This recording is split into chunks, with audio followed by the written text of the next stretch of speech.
kan vi ikke. Hjertelig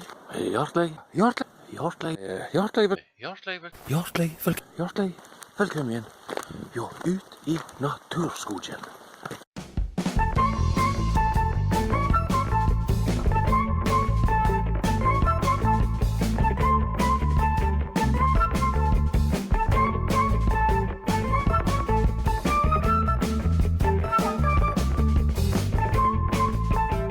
Hjertelig velkommen.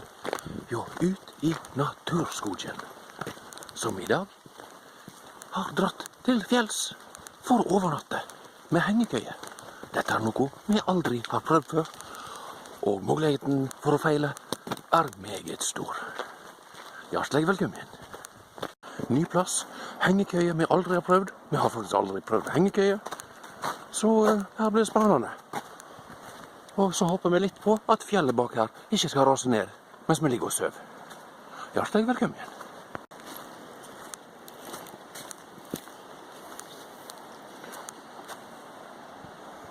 Som vi ser, har ennå vinteren ikke sluppet helt dette harde jerngrepet som kong Vinter har hatt over det ganske land. Men nå er det på tide at denne snøen tar kveld. Den kan vi se igjen neste år.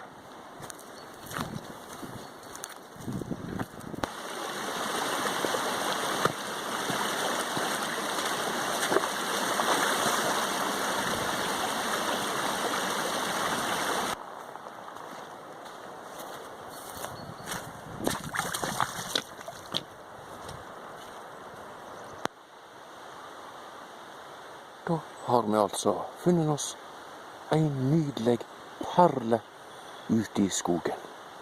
Og som de kan se, har vi hengt opp hengekøyen for aller første gang i livet. Dette er litt av en verdensrekord, sånn på personlig plan i hvert fall. Og denne hengekøyen var jo helt fantastisk å ligge i. Vi merker at uten noe liggeunderlag, så ble vi lite grann kjølig på ryggen. Men det kan også ha sammenheng med de 800 000 literne med svette som her renner ut av ryggraden på vei opp her i skogen. Men her kjenner vi at det er best å komme seg på beina før vi sovner, for dette var jo utrolig behagelig. Nå har vi altså satt opp tarpen over hengekøyen. Vi har lagt liggeunderlaget i hengekøyen. Og Gud bedre hvor godt vi ligger i hengekøyen. Her skal vi bare bli værende til vi begynner å fryse når solen går ned, for det blir iskaldt, og så kan vi angre på at vi ikke har laget bål. Men foreløpig så skal vi bare henge her i skogen og nyte livet. Jau. Her har vi altså leiren for natten. Vi har laget en slags tarp. Nei, vi har ikke laget en tarp, men vi har satt den opp i det minste. Det er ikke verst bare da. Hengekøyen er på plass. Og så er vi litt usikre på, trenger vi egentlig denne mønesnora for å skape segg i køya? Det virker så det er i overkant behagelig å ligge i. Så vi prøver først uten, og så får vi heller angre etterpå. Så skal vi lage oss et lite bål med litt stein rundt og under for å hindre skogbrann og den slags. Og så er det bare å henge i skogen.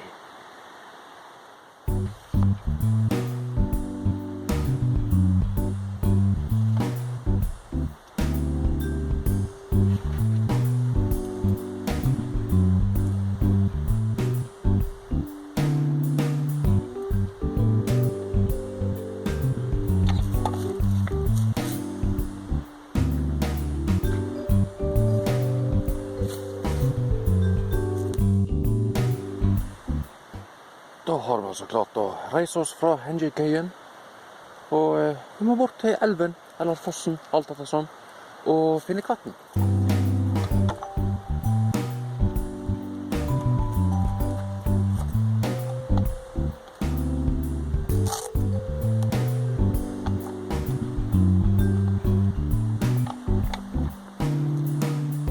Så la oss passere.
Da har vi altså fått hentet 2,5 liter med kvatten, og muligens fått vist underbuksa til hele verden. Men det greit, underbuksa, det en vanlig ting, som mange bruker. Og som de ser, vi ikke klar for å bli skåten i røda. Derfor går vi for oransje. Da skal vi prøve å lage ildreflektor, eller noe slikt.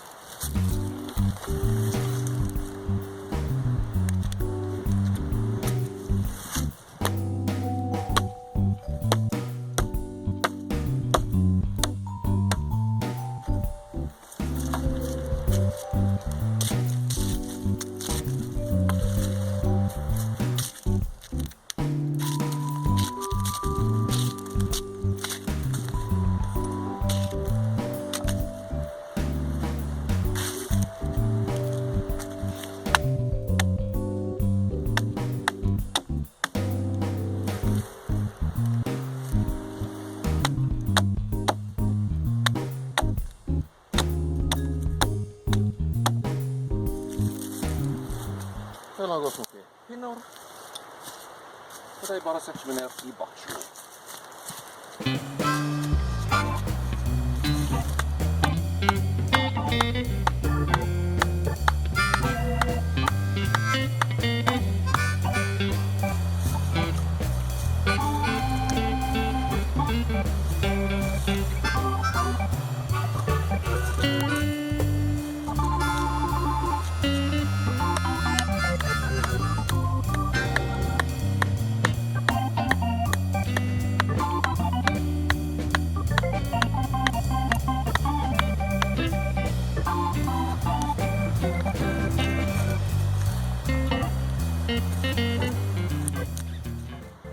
Som du ser, har vi altså en stokk i mødla disse kvistene vi setter ned i baksjo. Og her skal vi bare stable.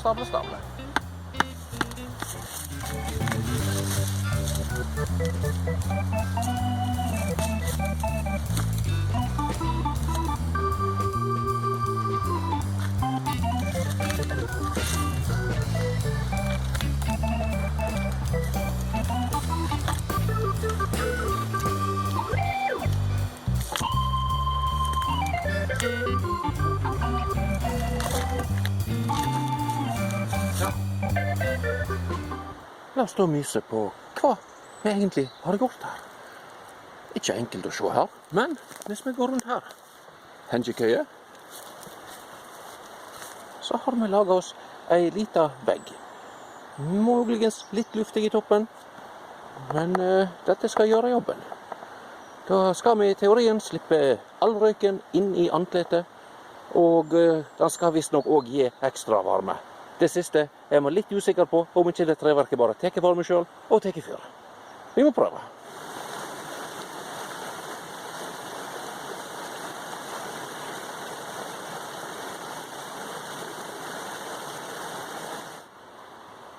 Da har vi fått laget oss et stativ til kjelen, så vi kan henge den opp over bålet. Og nå er det på tide å få i seg litt fôr, for vi har blitt fruktelig sulten ut av all denne jobbinga, og ikke minst all denne henginga i hengekøya. La oss tenne opp.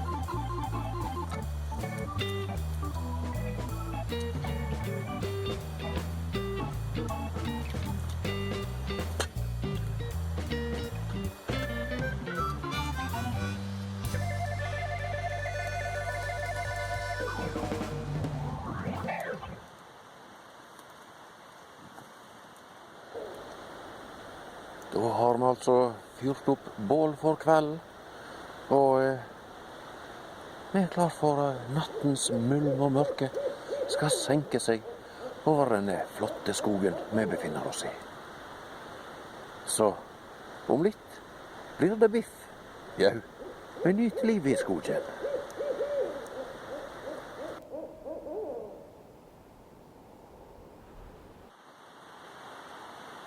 Da kan vi si god morgen her ifra skogen. Vi har tatt oss den friheten å stå opp, vært på do. Vi har jo ikke noe do her, men jau, du vet. Og nå har vi samlet litt kvist. Og morgenbålet, som vi får oss litt kaffe. Og heldigvis så er det litt grann bjørkebark som har ramlet ut av i går, mens vi drev på med dette grusomt slemme bålet, som bare røykte, som de ser. Vi har litt ved igjen, for vi har gjort noe alvorlig feil. Så i stedet for å lage en nydelig hengekøye under tarpen, har vi laget et fantastisk røkeri. Så her lå vi i går kveld og ble røkt til beinet. Så vi prøver igjen. Kaffe.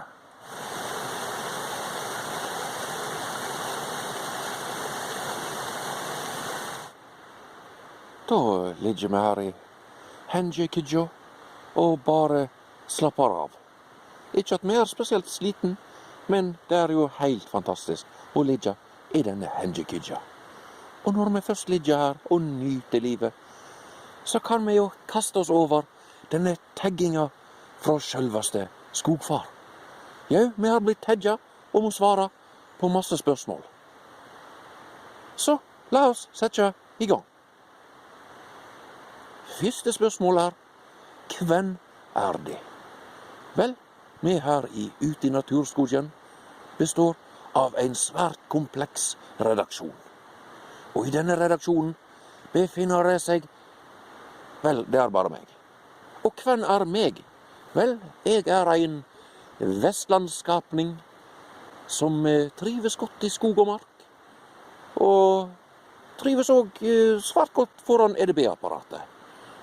Så det vi driver med hovedsakelig er dataspilling og skoging. Neste spørsmål er, hvor lenge har du drevet å dra på tur? Vel, vi har jo egentlig alltid drevet å dra på tur, men overnattingsturer til den store gullmedalje, slik som dette, er noe vi har drevet med først de siste 10 årene kanskje. Og det har bare blitt mer og mer og mer. Neste spørsmål, altså nummer 3 i rekka. Driver du med tur med sekk? Jau, selvklart har vi sekk når vi drar på tur. Vi må ha med oss øks, må vi ha med sag, sitteunderlag, tarp og mat. Helst biff. Biff er meget bra. Neste spørsmål. Vi har kommet, nummer 4.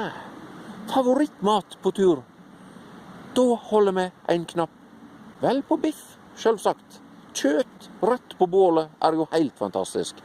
Men vi spiser også en del real turmat, da dette er veldig enkelt. Det er lett å bære med seg, lett å tilberede og lett å stappe inn i andletet. Neste spørsmål er nummer 5. Hva er den lengste turen du har vært på? Vel, vi sier at lengste turen vi har vært på var en morgen vi våkna og ikke hadde toalettpapir. Så vi fant ut, sprek som vi skal spasere ned på butikken og kjøpe toalettpapir. Men vel framme på butikken oppdaga vi at det var krise. Og vi endte opp med å gå den svært lange veien hjem, knipende som ei knipetang. Og dette er altså den lengste turen vi har vært på. Spørsmål nummer 6. Mest repeterte tur? Det må være selveste byfjellene i denne byen kalt Bergen. Der har vi spasert opp og ned Løvstakken, på østsida og vestsida, på nordsida og sørsida og alle de andre sidene. Dette er altså et fjell vi virkelig har sust oppover i all slags vær og all slags tider. Neste spørsmål, nummer 7. Det er altså hike to do-list. Det er altså, hva slags tur har du planlagt? Vel, eneste turen vi har planlagt er at når sommeren kommer, litt mer enn han har kommet nå, så skal vi ta med oss kanoen vår og padle selveste Liarelva. Det er da i teorien 2,5 mil med ganske flat Østlandselv som snirkler seg gjennom et bondelandskap der det er masse epler og korn og andre artige ting. Da har vi kommet til spørsmål nummer 8. Kart, kompass eller GPS? Vel, vi bruker kun kompass når vi er på tur. Rett og slett fordi at vi drar ikke på noe heisen, voldsom, grusom lang tur. Vi holder det kort og greit, kanskje 5 kilometer. Da holder det i massevis. Da er man gjerne såpass langt ut i periferien at man virkelig føler på friheten og kan nyte roen og stillheten uten masse mennesker. Så vi studerer kart meget nøye før vi drar, og så bruker vi stort sett bare kompasset til å navigere til der vi skal, og til å komme oss tilbake igjen til sivilisasjonen. Så er det altså neste spørsmål. Hvem drar du på tur med? Vel, la oss se hvem vi drar på tur med.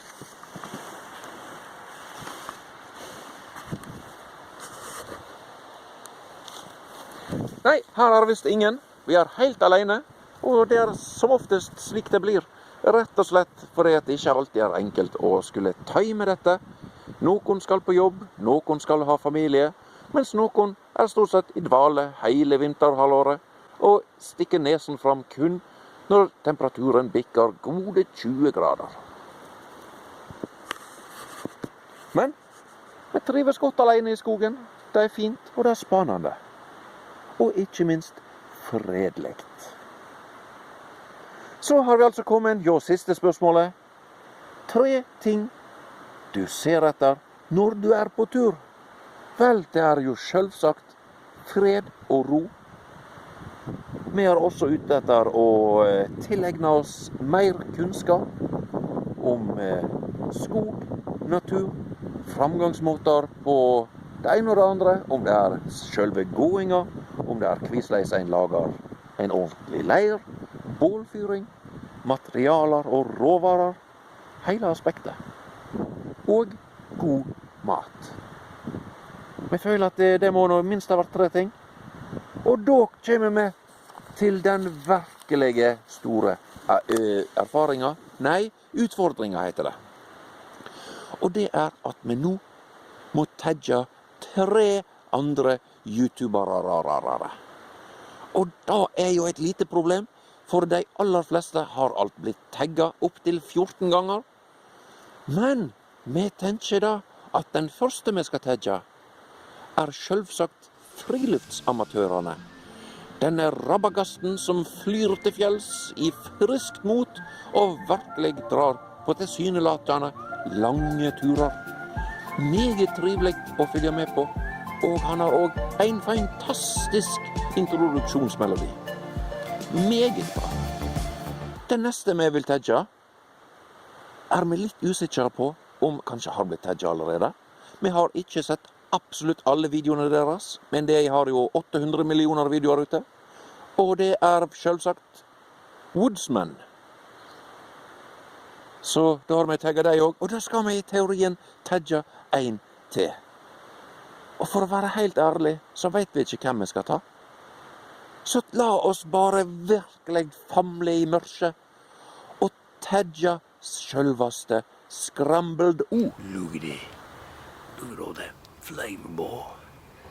Look at the char on that sausage. Det er muligens vanskelig for han å forstå hva vi sier, da muligens de fleste nordmenn har problemer med å skjønne hva vi sier. Men vi har tagget han likevel. Scrambled O. Du har tagget, Woodsman er tagget, og selvsagt friluftsamatørene er tagget. Det var slutten på tagginga. Det er ikke tøft å tagge, ifølge bare Egil, men denne tagginga var noe litt artig. Da har altså leiren revet. Hengekidji er putta i sekken igjen. For øvrig en helt fantastisk opplevning. Hengekøya er altså en ticket to the moon, som den heter. Anbefales av en kar med i hvert fall 1 tommel. Så, her har vi bålplassen, gjort om til et lite monument, til minne om den harde tiden vi har vært igjennom her i Skogi. Men, folk det, la oss prøve å finne veien ned igjen. Det vi oppdaget er at her borte er et stup, så vi kan ikke fly, så vi må muligens gå rundt. Spasera. Spasera. Jatta, jatta, dapple vi finske, ja.